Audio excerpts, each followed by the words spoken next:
অধিকাংশ স্মার্টফোন ব্যবহারকারী চান যে অনেক ব্যবহারেও গরম হবে না তার স্বাদের ফোন, কিন্তু প্রায় ক্ষেত্রেই অনেক কাজই হাতের ফোনটির প্রসেসর কিংবা ব্যাটারি গরম হতে দেখা যায়। তবে চীনের প্রতিষ্ঠান Xiaomi সম্প্রতি বাজারে এনেছে Redmi Note 11 Pro, যা দীর্ঘ ব্যবহারেও গরম হবে না বলে দাবি তাদের।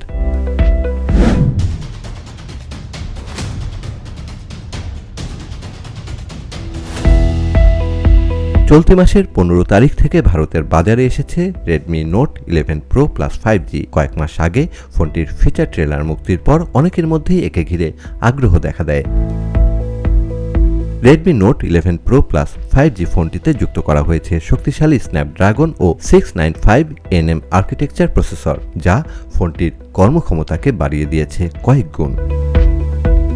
টানা ব্যবহারেও ফোনটিকে ঠান্ডা রাখতে এতে যোগ করা হয়েছে লিকুইড কুলিং টেকনোলজি, ফলে অনেক প্রোগ্রাম চালু থাকলেও স্মার্টফোনটি থাকবে সাবলীল।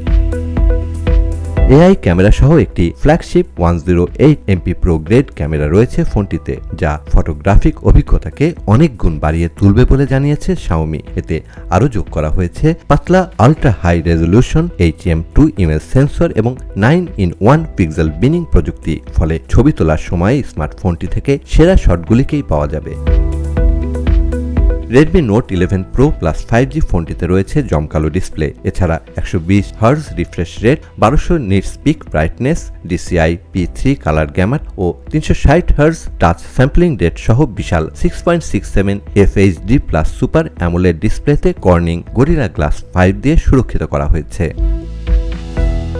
স্মার্টফোনটিতে আছে 5000 mAh ব্যাটারি, সাথে দেওয়া হয়েছে 67W টার্বো চার্জার, যা 15 মিনিটের মধ্যে সারাদিনের জন্য ফোনটিকে শক্তি যোগাবে। এভাল প্রো ডিজাইনের মিরেজ ব্লু, ফ্যান্টম হোয়াইট এবং স্টিলথ ব্ল্যাক এই তিনটি রঙে ফোনটি পাওয়া যাচ্ছে বাজারে।